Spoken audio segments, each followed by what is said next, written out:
Very good morning to you. It's Matt Chorley on Times Radio, live on the radio, and we're about to turn the cameras on in the studio for PMQs Unpacked. So, if you want to watch along live, we do this every Wednesday. We pause the action live from the House of Commons to analyse it in real time.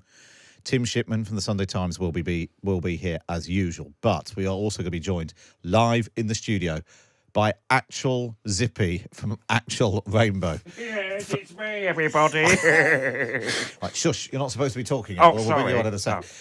Now, Tim Shipman is here. Tim, how are you? I'm very well.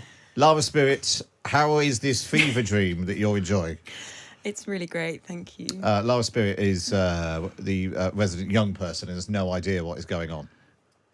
We'll explain all of that, the Rainbow business, in a minute. But, Tim, here's another thing from, I think last week, someone got in touch and said, what would happen if you got an AI chat GPT to answer the questions? So we did this. This is what happened last week. Keir Starmer went on housing. This was Keir Starmer's first question. Mr. Speaker, does the Prime Minister know how many mortgage payers are paying higher rates since the Tory party crashed the economy last autumn? Then this was Rishi Sunak's answer. Our record on home ownership is crystal clear. Because of our tax cuts, 90% of first-time buyers now don't pay any stamp duty at all, Mr. Speaker. And last year we saw the largest number of people buying their first home in 20 years, Mr. Speaker. That's a Conservative government delivering on people's aspirations to own their own home. Which didn't really answer the question at all. So we asked an AI bot to answer it instead. The question posed by the honourable member is misleading and inaccurate. The Conservative Party did not crash the economy, and the suggestion that we have deliberately caused hardship to mortgage payers is entirely false. Regarding the specific question about mortgage rates, I do not have the exact figures at hand.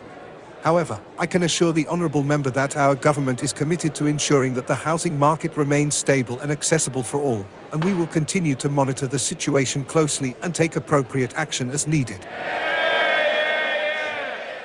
What do you make of that then, Tim? It turns out we could just get AI to do PMQs. Well, he did answer the question, didn't Yeah. he? At least. I'm not sure it was any more interesting. No, that's true. That's what I worry about. So, Lara, ChatGPT. what do you think is going to happen at PMQs today? I think probably very likely that we'll see something from last week's local elections. There'll probably be some kind of jostle between the two of them from control over the narrative on just Who how won? Who won? Yeah. Exactly. Unlikely that you'll see anything new from either of them with regards to that, but I think it'll be interesting because it'll be the first kind of actual proper head-to-head that we've had of those two arguments we've heard so much about. One person we think might not be at PMQs is Theresa May, because she's supposedly in the House of Lords watching this debate that's going on migration policy, where the Archbishop of Canterbury, Justin Welby, speaking out. That might come up from some of the backbenchers, do you think? I think likely because we're seeing that debate in the Lords today, and of course in Red Box this morning we saw the Home Secretary and Justice Secretary kind of issuing that kind of big warning to peers not to kind of in some way ruin this bill. They say it was kind of the will of the people, so I think you will see some Conservative backbenchers, so I wouldn't be surprised if you did, speaking up in favour of that bill, that they're quite worried about its passage through the Lords currently. And of course, if they don't pass that bill, the government has already made clear the direction it wants to go in, which is that they might start pulling out of the European Convention on Human Rights. Sunak wants to prove that you can do it without doing that. But if you can't, the Tories will be going into the next election promising to withdraw from it, and that'll be a huge dividing line with Labour. And if peers really want to have that battle, then good luck to them. Well, here we go. Lara, you'll be back. You're going to go and watch the Best of the West. I am. I'll see you soon. You can escape Have fun. what's about to happen over the next half an hour. Right, stay tuned. It's PMQs Unpacked. We'll go live to the House of Commons to pause the action in real time, as we always do, with analysis from Tim Shipman, chief political commentator of the Sunday Times, and Zippy from Rainbow.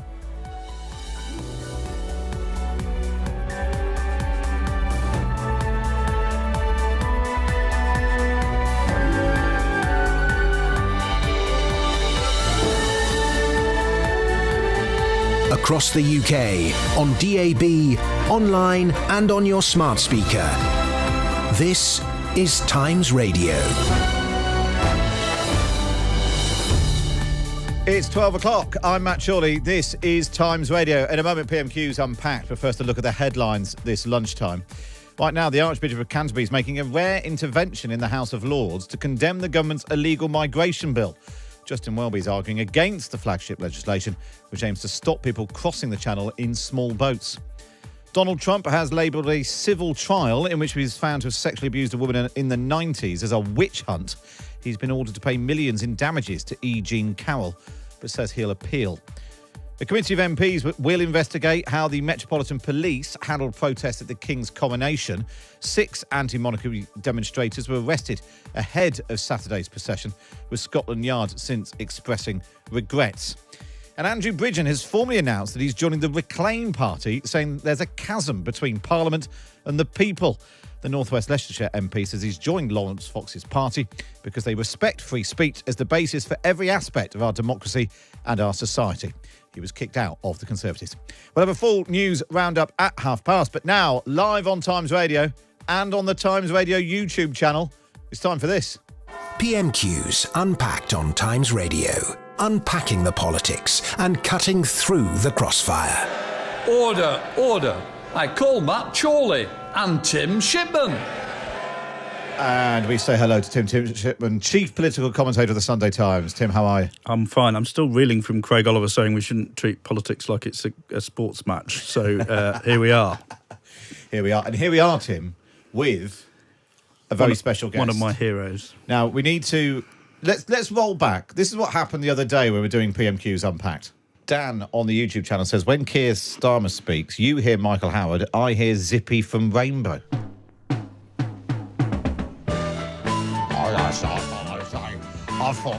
I thought Keir Starmer was very good. What do you think, George? Well, I think that Rishi Sunak did his best to sort of try and combat that. But, yeah, I don't know, Zippy. I always defer to you because I'm a bit frightened of you.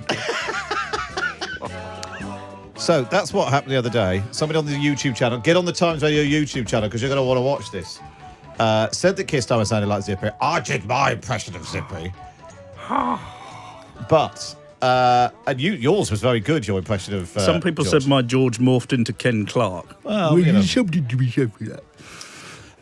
But we are now joined live in the studio, live on Times Radio and the Times Radio YouTube channel by actual Zippy from Rainbow. Yes, it's me. Oh, it's very nice to be here on Times Radio. Well, it's lovely to have you here, live on Times Radio, Zippy.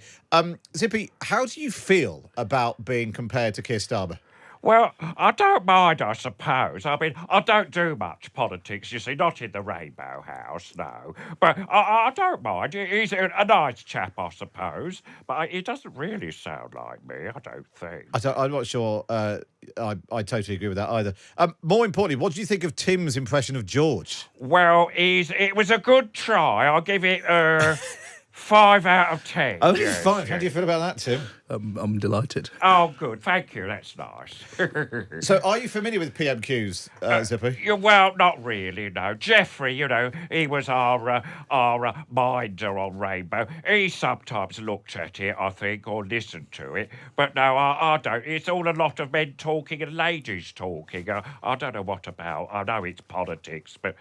I don't know politics myself. Well, we're going to find out. We're going to find out. Good. There's no shortage of bungles in politics, of course. Oh, you are clever. Yeah, that's right. Yeah. Yeah, there's quite a few bungles. I've heard that, yes. You're loving this content on the YouTube channel. Terry's in Liverpool. Someone says a lot more sense from Zippy than from Sunak. This is far better than Hugh Bonneville talking to Kermit and Miss Piggy the other night. Oh, thank you. Do you get on with Kermit, or was he your big rival? Yeah, no, he's not a big rival. No, he's all right, really. I don't see him very often because he's in America a lot of the time, Similar wide mouth. Yes. Simon says, how does Zippy say people? Because this is how it all started, because the way that Keir Starmer says... Could you just say the word people? I will say the word people. What's wrong with that? Working people? Working people. Is that all right? Somebody's already texted in saying this is infantile. Oh, is it? Oh, well, yes, you see, I was preschool, on the day. I mean, let's be honest, if it isn't that, what is it? Oh, that's good. Here we go, then. Let's go live, then, to the House of Commons. PMQs Unpacked with Tim Shipman and Zippy. We go live to the House of Commons for question number 1 from Keir Starmer.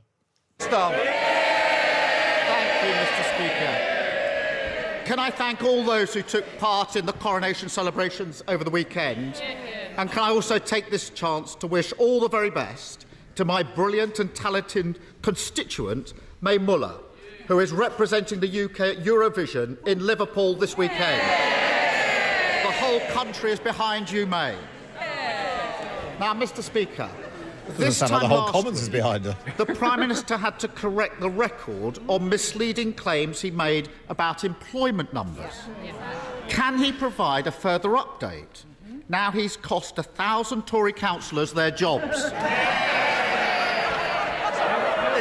Mr. Speaker. Mr. Speaker, let me pass on my best wishes to May as well for this weekend Eurovision. With regard to the local elections, Mr. Speaker, maybe I can just offer the honourable gentleman a tiny bit of advice from one of his predecessors,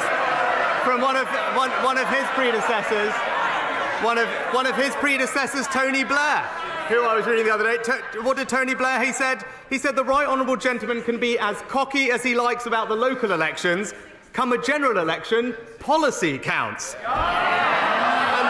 we know, Mr. Speaker, the problem for him is he doesn't have any. Oh, wow. Thank goodness the week we brought Zippy in from Rainbow, it's going to be a knockabout PMQs, Absolutely, and not a serious and one. you know, at least they're writing themselves amazingly clever jokes like, he doesn't have any. Your mum. What did you think of that exchange? She's fat. I mean, frankly, what did you think of that exchange, Zippy? Well, not a lot, really. I mean, they're just shouting at each other, aren't they? I mean, I think they should be polite like me. Occasionally rude, but not always. No, I thought we shouldn't overlook the heroic attempts by Keir Starmer to align himself with Eurovision. Yes, actually, that's rather good. I'm going to watch it. Yes, Saturday night. I'm going to see who wins. Yeah, I quite like all that singing because it's performing, isn't it? It's what I do. Do you sing, Zippy? Yes, but I'm not going to sing here because I need a backup group. Right, you see. okay, I'll bear that in mind. I mean, it's just as well Theresa May isn't in the chamber, isn't it? Because Starmer said, the whole country was behind May, and that's the first time that's ever happened. We should explain the thing that the lead up to Keir Starmer's question was about how Rishi Sunak was forced to issue a correction after wrongly claiming there were record numbers of people in work. He made the gaffe at PMQs, and it was pointed out to him that he'd been out by more than 100,000. So he has now corrected the record. And the clarification has been made, Rishi Sunak said. And then he went on to make a joke about 1,000. I think Boris councillors. Johnson kept making the same claim and also kept having to correct it. And then, so he said 1,000 Tory councillors are now out of their jobs, so that's added to the ba-boom, ba-boom, ba-boom. And then he said, ba-ba-ba-ba. And then, Tony Blair gave a helpful interview this week, saying that basically Keir Starmer shouldn't get too It's a bit like the George Osborne interview a couple of weekends ago, isn't it? Where Starmer then spent a fortnight quoting George Osborne, a slightly less helpful George than Zippy's over there. No, he's not very helpful, is he? I don't know who you're talking about. But I like my George occasionally. We do get on quite well. Anyway, you better carry on because this is politics. This is politics. This is rubbish, says Mike. Is it? Oh. Actually, PMQs are quite important for the country. Get a grip, Matt. Well, let's find out as these serious matters get thrashed out again with question 2 from Keir Starmer. The Prime Minister said he was going to lose 1,000 seats, and then he managed it. After 13 years, a Tory promise they actually haven't broken. And this is the Prime Minister who's only had to fight for 2 things in his life. Last year, he lost a Tory beauty contest to the member for South West Norfolk, who then lost to a lettuce. Last week, when he finally came into contact with voters, he lost everywhere. No matter who the electorate is, the Prime Minister keeps entering a 2-horse race and somehow finishing 3rd. Given his track record, who does he think he's actually got a mandate from? Mr. Speaker, it's a bit rich to hear about mandates from the person who's broken every single promise he was elected on. I mean, go through the list, Mr. Speaker. Nationalisations, NHS outsourcing, universal credit, and now tuition fees. Mr. Speaker, he was for them all before he was against them. He's not just a softie, he's a flaky too. Well, thank God that it got serious anyway. Yeah, the PMQs is important for the country. It really is. Yeah. So softy becomes so flaky. I mean, it's Did you like that? something, isn't it? I did like that because I used to have a chocolate, I think, called Flaky or Flake or something. Yeah. Anyway, carry on. It's interesting, this argument. I actually had this out with some of the ministers who came on the local election night. Tories attacking Keir Starmer for breaking promises made during a leadership contest is pretty rich when Rishi Sunak's dropped, I think, all the ones that he made during his run for the leadership. Well, it works both ways, doesn't Yeah. it? I mean, Starmer had a go. You know, he was the one who brought it up, and it was pretty obvious what Sunak was going to come back with. The second part of Starmer's thing is a lot cleverer, though, and it goes back to what we were talking about last week, this whole thing about him going now on Sunak being out of touch and sort of saying this bloke is a pampered fellow who's never had to fight for a thing in his life, and when he did, you know, he lost to a woman who lost to a lettuce, and I think the Labour attack unit can be pleased with its two-horse race finishing third gag. Shout out for Mr. Paul Ovington. I suspect you might be right. He is the gag writer. Your favourite ice cream, Zippy? Oh, it's called what's it called? Wait a minute, 55 or something like that. It's white ice cream with a chocolate flake in it. Yeah, very good, very good. Yeah. Oh. There we are. It's coming right now. We'll get you a 99 in a minute. Oh, thank you. I like a 99. They're bigger. This is Matt Chorley, stood extraordinarily on Times Radio with Tim Shipman and Zippy from Rainbow, bringing you PMQs Unpacked. We go back to the House of Commons for question number 3. Well, Mr. Speaker, I can understand why the Prime Minister's trying to wish away his terrible results, but peddling nonsense just doesn't work. Up and down the country, people want the government to focus on the cost of living, but he's got no answers. None. Is he planning to carry on as if nothing happened and ignore the message he was sent last week? Or is he going to do what a Labour government would do and announce an immediate freeze in council tax bills? Mr. Speaker, I know he's asked his Labour councillors rightly to focus on the cost of living. Perhaps they could start with reducing council tax to the level in Conservative-run areas. But, Mr. Speaker, we're getting on with halving people's energy bills, freezing fuel duty to help them with the cost of living. What is stopping him having a plan is that, unfortunately, his shadow chancellor recently said she's discovered she's got a problem, Mr. Speaker. She realised that she actually, this is what she said, she actually has to, shock horror, say where the money's going to come from. With a £90 billion black hole in her plans, she's got a lot of work to do. So it's interesting there. That might be the first time we've had Keir Starmer actually talking about what a Labour government would do, rather than just talking about what's wrong with what the Conservative government. Well, I think that's probably true. And his goal now, of course, is to look like a government in waiting. Yeah. The reason they came straight out of the local elections and said Labour will win a majority, frankly, look at the numbers. That's not case proven at the moment based on what happened last week. But their decision was get straight out of the blocks. We've got the coronation coming up. If we say we're going to win the election, that'll be the thing ticking across everybody's TV screens. And the more you talk about it, the theory is the more likely people will sort of buy into that and go with it. And particularly in Scotland, where their argument has to be stop voting SNP to punish the wicked Tories, start voting Labour, because then you're going to have a Labour government in London. So looking like you're going to win is quite important in that context. So you'll get more of that. And then we had an argument about black holes, which from the party that brought us a £72 billion black hole last year, we're once again into a series of people standing in shattered glass houses. Is that a new figure, £90 billion black hole? Well, if it is, it wasn't flagged up enough. And if it, we'll be hearing it again, I'm sure. But I was just having a look. Yes, well, it's been fact-checked. Conservative estimates, this was last month, estimated that Labour plans would create a £90 billion black hole. Fact checks that it was not a reliable estimate of what a Labour government would actually mean for public finances. It's unclear if Labour still plans. Well, to be honest, most of the OBR estimates are fairly unreliable as well. You can chuck whatever numbers around you like. So I think it seems to be that because they've just added up all of Labour's various announcements, but even fact check sure which of those announcements Labour still remain committed to. Quite. Mike says, Starmer's little self-congratulatory laughs are actually quite similar to Zippy's. There are layers to this. What do you think, Zippy? Should you laugh at your own jokes? Yeah, well, no, I never laugh at... Well, I do actually laugh at my own jokes, if nobody else laughs. So I suppose the same with Keir, isn't it? I mean, if nobody laughs at his jokes, he's got to laugh at them himself, hasn't he? There was a time when Labour whips were encouraged to laugh at, encouraging their own MPs to laugh at Starmer's jokes. I don't know whether we're still into that or whether it's now a spontaneous experience in the chamber. Oh, I hope it's spontaneous. I'm spontaneous. Let's go back to the House of Commons. This is question number 4 from Keir Starmer. Mr. Speaker, there's only one party that broke the economy, and they're sitting right there. And it seems to me, to quote one of his more electorally successful predecessors, nothing has changed. Still blaming other people, still refusing to take the necessary action, still not listening to the country.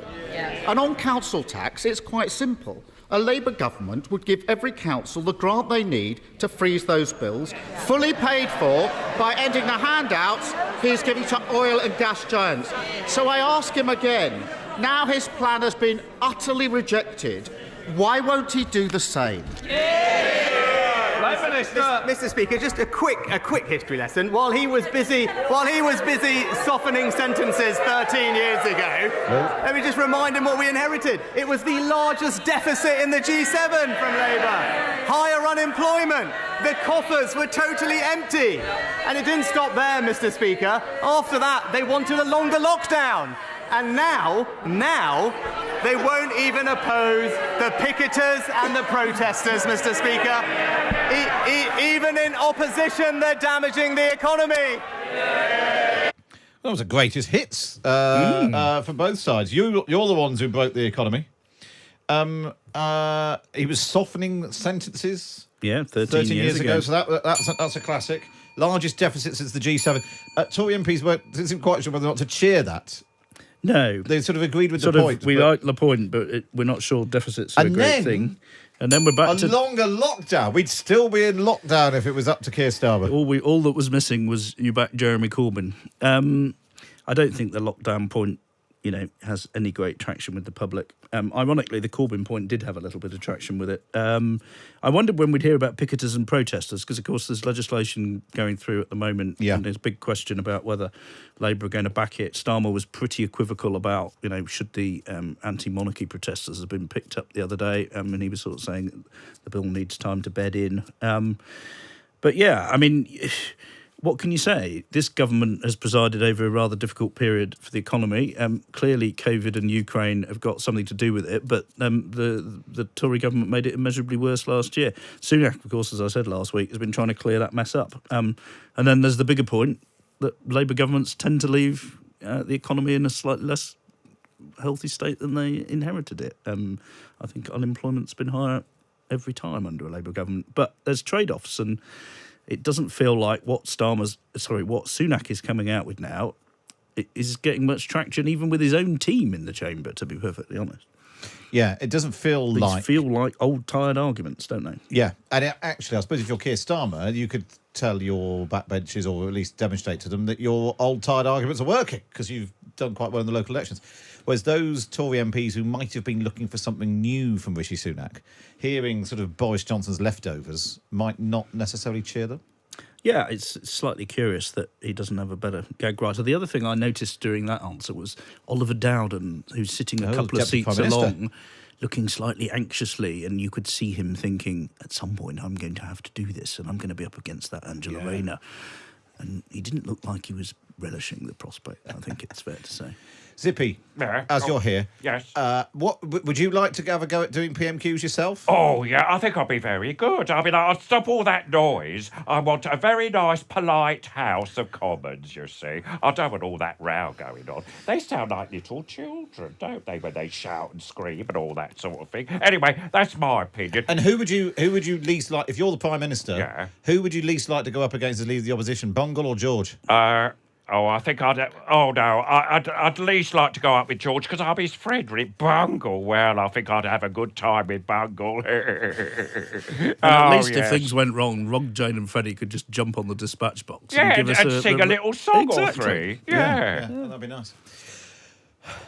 This is very strange. It is, isn't it? But it's very nice to be here. I'm enjoying it being on this station. It's the first. Oh well, I've enjoyed being on this station, and it's a shame. Maybe your last time as well. It's all going to come to an end today.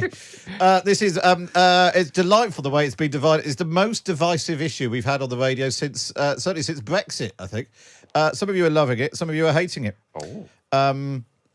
I can't bear these two 5-year-olds playing out PMQs. It's embarrassing. No wonder you're resorted to gimmicks to try and make the time up. So that's not us. That's John. If it was us or it was Sunak and Starmer. Some of you are texting in swearing. This is how much you're enjoying it. Zippy is out of his depth, says Simon.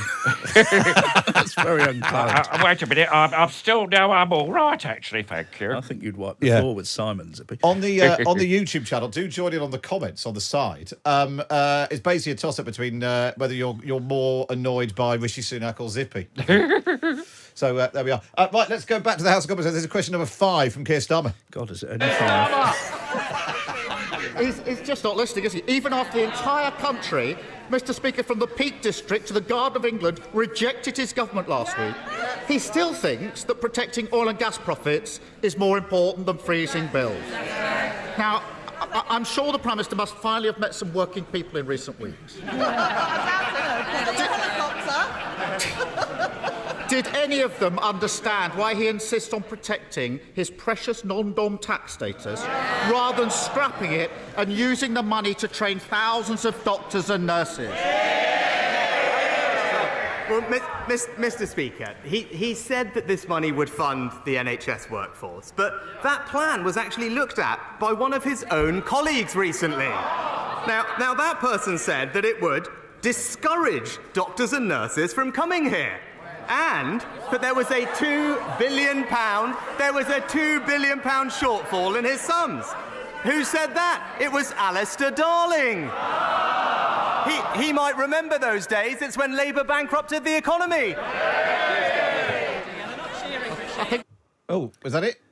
Somebody just said they're not cheering, Rishi. No, they're not, are they? I heard that. They were all other people cheering, but not him.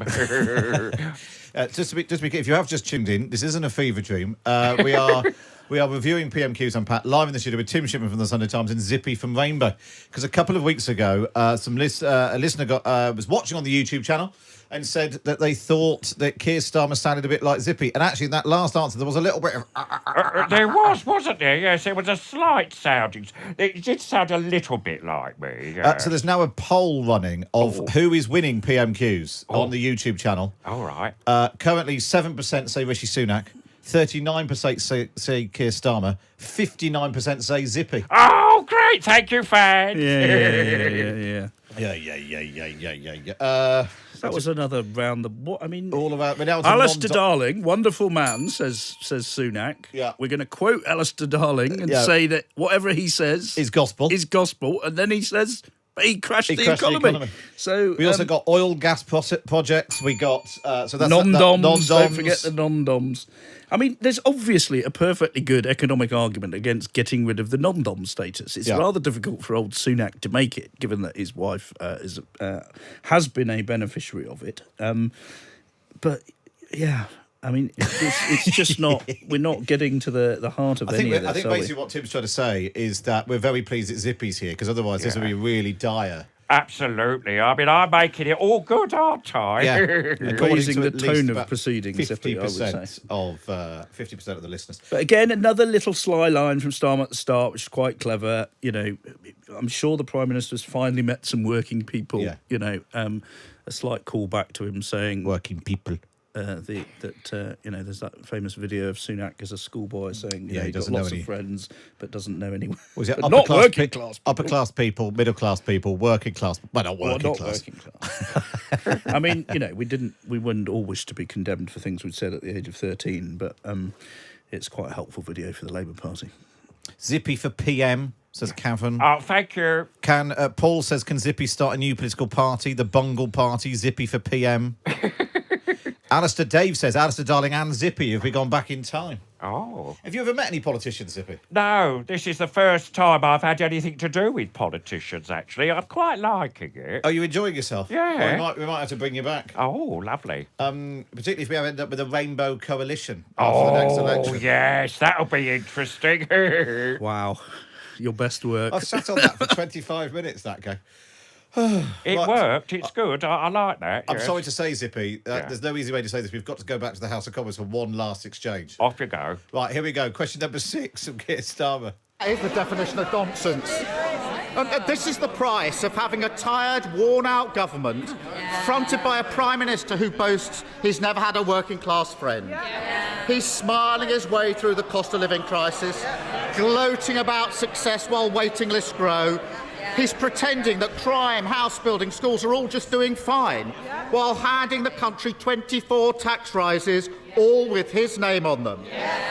How does he think the Tories can possibly provide the answers Britain needs when the whole country has already told him they're the problem, not the solution? Mr. Speaker, the honourable gentleman is right. We all do say some silly things when we're younger. I was a teenager, and he'll know what I'm talking about, because I think in his 40s he was still talking about abolishing the monarchy, Mr. Speaker.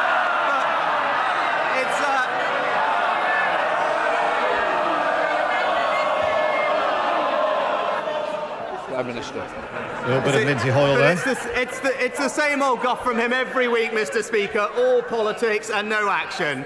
We're getting on with halving people's energy bills, freezing fuel duty, cutting the costs of childcare, and boosting pay. While he's busy plotting coalitions, we're getting on and delivering for the British people.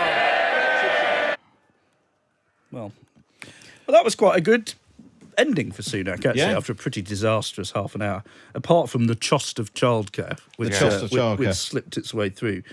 But, I mean, it's interesting. We've got a sort of turnaround here, haven't we? I mean, Starmer was the guy who everybody said didn't really do politics, wasn't like politics very much. And now you've got the Prime Minister saying that the Leader of the Opposition is all politics and no action.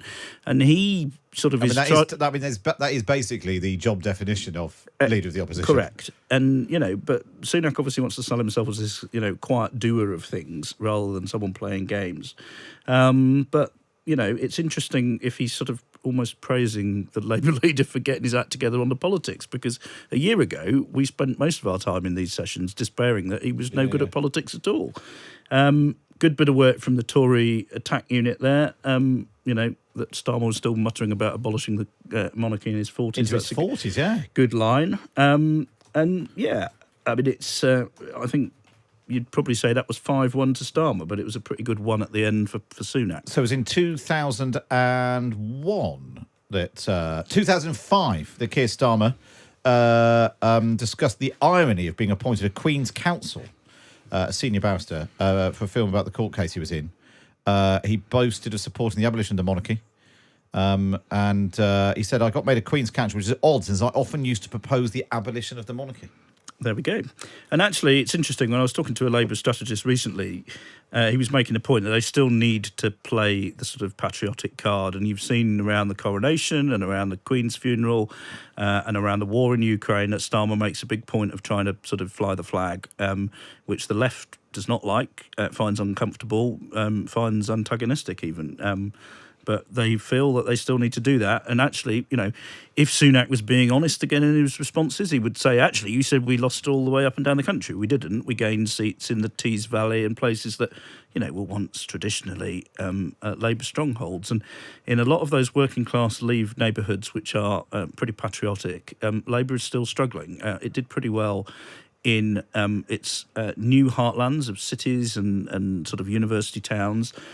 Labour were happy because they made some inroads into Brexit-supporting areas and into some of those places where they've not been performing well for a few years. Well, they haven't cracked it completely. Part of the reason for that is the patriotism thing. I was wondering if that was the first use of the word guff at the same old guff at the dispatch box. But a quick look. Alison Thewlis, the SNP MP, seems to use the word guff most weeks. Yeah, interesting. And nobody else. And nobody else. No Gladstonian references then. Well, I haven't gone that far back. Dizzy Disraeli. We'll talking about Gladstone's guff. Now, just on Rishi Sunak smiling his way through the cost of living crisis. We've had that a few times now in recent weeks. I wonder whether that's going to end up on a Labour election poster. I think it almost certainly will. A sort of big cheesy grin. Big cheesy grin, and this is what this bloke's laughing is while you're. This bloke's laughing about, how warm his swimming pool is while you're struggling to afford the cost of bread. Yeah. That's the way to go, isn't it? Talking of smiling, there's nobody who's got a wider smile than our special guest today. Smile in the thank business. you. Have you enjoyed yourself, Zippy? I've had a great time. Thank you very much. I've learnt a lot as well. Yes, it's very good. I'll go and tell everybody in the Rainbow House all about it. Oh, yeah. very good. Very good. Yeah, retune the DAB radio in the Rainbow House. Oh, yeah, I do. I'll switch it. Well, Jeffrey turns it on when he's round, but I know about it now. I can switch it on. Yeah, watch. Now, are we allowed to zip up, Zippy, do you think? Well, you can. Shall I do it myself? Go on, You then. won't be able to reach. You do. Oh, I went the wrong way. And you know what? I said it without moving my lips. Shh. Don't spoil the magic at this late stage. Zip him up like we wish we could to all the politicians. Zippy, thank you. Zippy from Rainbow, thank you for joining us on Times Radio. There we are. Just two people clapping. Right, coming up, Lara Spirit will bring us the best of the rest from the backbenchers. We'll also be in the House of Lords as well, find out what the Archbishop of Canterbury's been saying about the government. This is still quite extraordinary. Matt Chorley on Times Radio. Let's get a news update now from Rob Malarkey. Across the UK, on DAB, online and on your smart speaker. This is Times Radio. Matt, thank you. Good afternoon. The Archbishop of Canterbury has denounced the government's immigration plans in the House of Lords. The Most Reverend Justin Welby has argued against the illegal migration bill and said it has no sense of the global economic and social challenges the world faces. Ministers fear that peers want to significantly water down measures in the bill that are seen as vital to achieve Rishi Sunak's pledge to stop the boats, including powers to detain all illegal migrants. In the New Testament, Jesus calls us to welcome the stranger. That call has been part of the history and culture in this country for centuries and was part of the drive for the Modern Slavery Act. I urge the government to reconsider much of the bill, which fails to live up to our history, our moral responsibility, and our political and international interests. Prince Harry has claimed an early victory in his latest phone hacking trial after the publisher of the Daily Mirror apologised for ordering the unlawful gathering of information. In court documents released at the start of the Prince's legal action against Mirror Group newspapers, the publisher admitted there was some evidence of the instruction of third parties to engage in other types of unlawful information gathering in respect of each of the claimants. MGN, however, denies involvement in the case of one claimant, Michael Turner. Donald Trump says a civil trial in which he was found to have sexually abused a woman in the 1990s as a witch hunt. The former US president has been ordered to pay millions of dollars in damages to E. Jean Carroll, but says he will appeal. Trump is hoping to be re-elected to the White House next year. And a committee of MPs will investigate how the Metropolitan Police handled protests at the coronation on Saturday. 6 anti-monarchy demonstrators were arrested, with Scotland Yard expressing regrets. Sunny spells and showers for most parts of the UK this afternoon. Some of the showers will be heavy with hail and thunder in places, breezy in the south and west, and fairly warm in eastern counties. Jake Robson has the sport. The man who fired Leicester City to an unthinkable Premier League title in 2016 says avoiding relegation this season would be, for him, a bigger achievement than that of 7 years ago. The club currently sit in the relegation places and 2 points from safety with just 3 games to play. Jamie Vardy has been speaking exclusively to TalkSport and says hurting is not a strong enough word to describe how he's feeling about Leicester potentially going down. My league career, it's been everything. That's been me. I've been here. I literally love this club. You know what I mean? So that's why I said before it's hurting me on personal levels a real lot. So I've got to be one of them that stands up and be accounted for.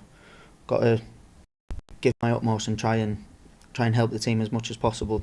You can hear Jamie Vardy's interview in full on TalkSport Drive from 5:30. A former Rugby Football Union Council member has been banned from Twickenham after admitting making racist comments at a Six Nations match last year.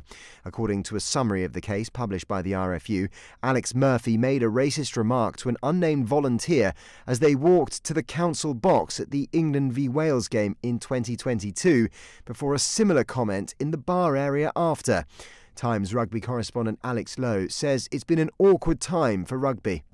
We have to view this within the context of a report that was published by the RFU last month on racism in the game, which said that racism had been found at every level of the sport, which is obviously a shocking discovery. And that report was driven by revelations made by Luther Burrell, a former England player. What has been uncovered here is evidence that, yes, it does occur at every level of the sport. And Arsenal women are set to play almost half of their home Women's Super League matches at the Emirates Stadium next season. They plan to play 5 of their fixtures at the stadium, an increase from the 3 league matches during this campaign, which each attracted over 40,000 fans, with the North London derby victory over Tottenham setting a new WSL record attendance of 47,367. And it might not end there. Should Jonas Eidevall's side qualify for the Champions League, they'll play their home games at the Emirates as well. This is Times Radio.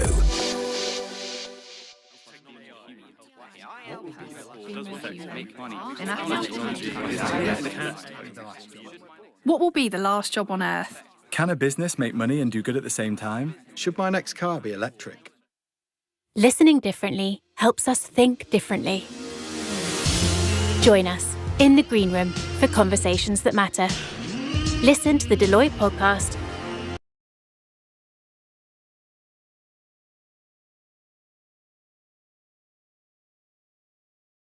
Where to start?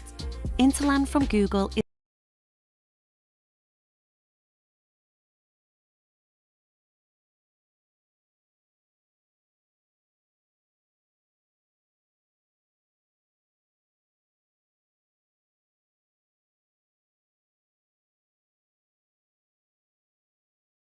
learning together. John Pienaar at Drive, this afternoon from 5 on Times Radio.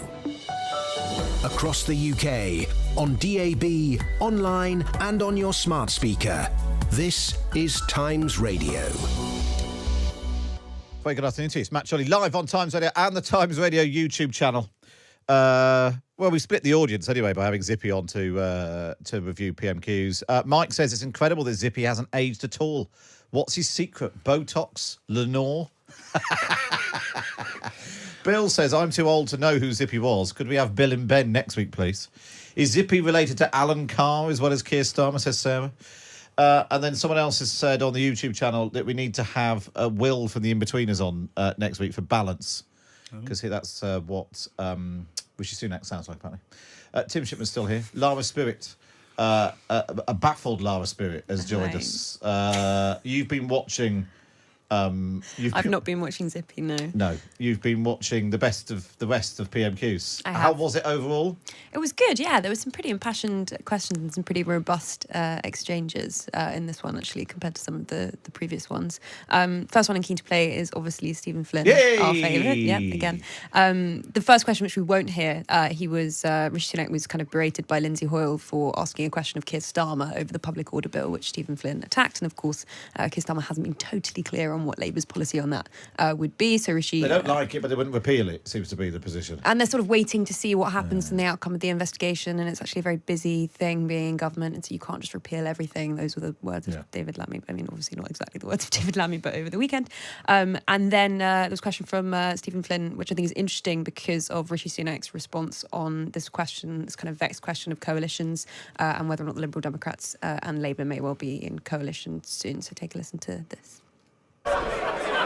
Mr. Speaker, what we're talking about here is the nurses' strike, doctors' strike, firefighters' strike, protest, firefighters' protest, and of course, Republicans' protest as well. And they do so because it's a fundamental right within our democracy to be able to protest. So is the Prime Minister seriously saying that moving forward you can have your rights, but but only on his terms.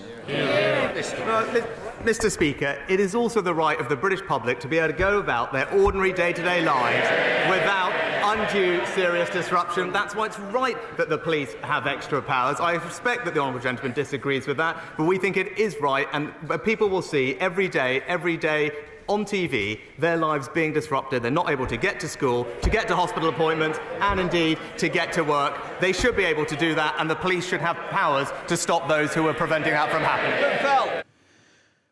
I'm sure that was the most convincing response from Rishi Sunak. Every day people will see on the TV their day-to-day lives being disrupted. Well, I think they're more likely to see their day-to-day lives disrupted in their day-to-day lives. If it's just what you're seeing on TV, then perhaps it's not really affecting you. But this is a classic Westminster versus the rest kind of conversation, I think. And I understand why Stephen Flint, who turned up to the coronation in a rather basic suit, didn't like the idea of anti-monarchical protesters being they can't all be rounded penny up. ordered.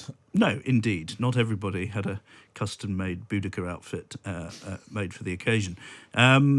But I think this is one where the punters, they're sick of just Stop Oil closing motorways and sellotaping themselves to railings and gluing themselves to pictures and chucking orange paint around.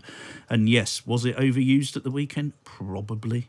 And as Starmer said, these things will find a level. People get used to what's tolerable and what's not. But, Labour are not going to repeal this law. And I think most members of the public will back him up. As you say, he could have said that more effectively. Also, Lara, the Republic, it's the best thing that's happened to the Republic in years. Being aware. If they just had their damp protest and they'd all gone home, we wouldn't be talking about it now. Yeah, they're having a real moment, aren't they? Not least on Twitter. I think they'll be drawing a lot of attention to what goes next. And I think a lot of the Labour base, all their more enthusiastic former supporters who have spent quite a lot of time decrying the broken promises of Keir Starmer since. I mean, you will have seen that comment from Rishi Sunak. I don't know if you played it about over that kind of mandate and the fact that Keir Starmer has abandoned a vast majority of his leadership pledges. I think one of those on this will see a lot of Labour activists be pretty angry at the fact that there's not an out-and-out rejection of this public order bill and a kind of full-hearted commitment to repealing it. I preferred them when there were One Republic, to be honest. At least there were some good tunes. You familiar with the work of One Republic, Lara? No. Oh God, we've gone over a age head again. It's always happened. Popular beat combo. They're only about 10 or 15 years old, aren't they? You'll definitely be familiar with their... No, it's not because of my age. It's their greatest hit.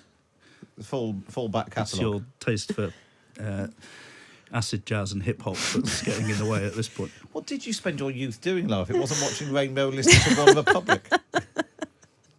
I'm so sorry. It's so embarrassing. Dave says Lara's analysis is great. Thank you, Dave. I mean, we will one day just leave her in here on her own, to be honest. Can I just say, apparently you said on the radio this morning that I ate all of your Toblerone. No, I said you I've had been asked some to of raise it. that. I think that's No, outrageous. I said you had some of it, which is correct. I had a tiny nibble. You had a block. You had a triangle. I didn't have a whole triangle. Well, you took a whole triangle. I ate half of the little triangle and then put the rest in the bin, but I didn't eat all of it, and it's unfair. Well,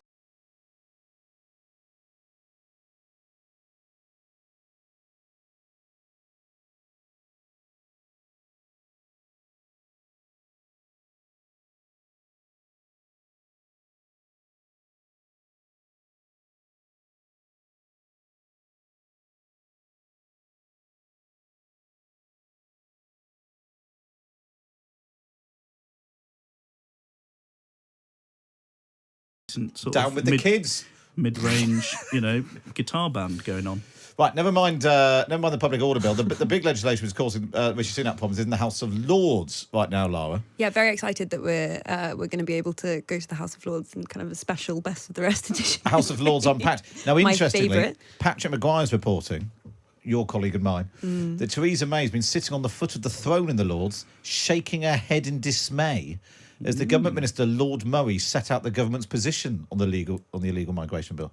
Yeah, really interesting. And I mean, I think we'll hear now from the Archbishop who gave... I mean, we already know, obviously, that he is implacably opposed to this flagship piece of the government's legislation, but made a kind of very, very staunch criticism of it today in the House of Lords. And we'll know about no doubt be joined by other peers. So I think definitely worth listening to this as it rolls on. We didn't actually really hear anything from backbenchers as we predicted on the illegal migration bill. In the comments. In the comments today, we didn't. I think they're very reassured by the government's commitment to it. Let the row play out down the other they end. know that the government, as Tim was saying earlier, really committed to it. So, but listen to the Archbishop's words because they're very strong. Yeah, this is the Archbishop of Canterbury, Justin Welby. It is isolationist. It is morally unacceptable and politically impractical to let the poorest countries deal with the crisis alone and cut our international aid. My lords, this bill is an attempt at a short-term fix. It risks great damage to the UK's interests and reputation at home and abroad, let alone the interests of those in need of protection or the nations who together face this challenge. Tim, the government presumably will be quite happy to have this row with the House of Lords.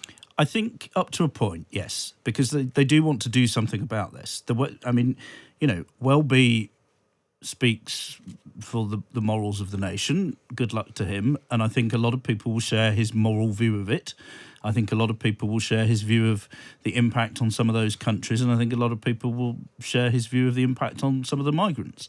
I think where he's probably out of touch with the public is in terms of its effect on Britain and how many people come here. And the one thing I think that the government responding to that would dispute is the idea that it's a short-term fix. I think they want this to be a long-term solution, that you get a system set up where you can have people brought here under proper schemes. Now, those schemes, as we've been reading in the last 48 hours, are total chaos at the moment. They don't work. So the bit the compassionate bit is not working at the moment. But that doesn't mean the public don't want the tough bit, because they do.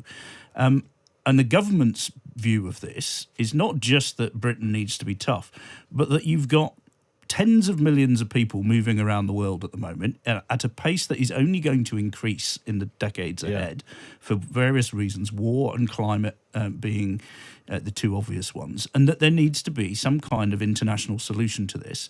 And they hope that they can begin to say things and do things and pass things that are then copied by the other countries in Europe and the other countries elsewhere, and that you then actually have a system that has more chance of actually working. So that the one thing I think he's wrong about is to say it's a short-term thing. It may look like that politically, and in terms of the next election, clearly that is the game from the government's point of view. But I think what they want is a situation where the West as a collective whole takes a view on this and comes up with something that works. Well, we'll see how that pans out. We'll obviously keep across what's happening in the House of Lords throughout the day here on Times Radio. That's all we've got time for on PMQ, so thank you to Tim Shipman. Thank you to Zippy. Well, thank you for letting me share a studio with Zippy. And Lara, what time will you be in people's inboxes? 3 p.m. 3 p.m. with the Times Red Box PMQs Unpacked email. I'm looking forward to the GIF at the top. Yeah, they've been good recently. Yeah, well, this one, you've taught me everything. Top level Zippy content. Somebody just messaged in saying Lara was clearly lying about not knowing One Republic. That's me. That is worse than you accusing me of eating all of your Toblerone. I didn't say you ate all of the Toblerone. I said you ate some of it, which I think we've confirmed is a fact. I ate the tiniest bit. All right, cut them off. Right, still to come. How do you make your own coat of arms? Lindsay Hoyle's just got one. We'll do that next, and then we'll play the quiz. It's Matt Chorley on Times Radio. Jane Garvey and Fee Glover on Times Radio with Apple Music Classical, conducting an informative inquiry into the stories making the headlines, in concert with the latest developments in lifestyle, health and wealth, plus incisive analysis that'll be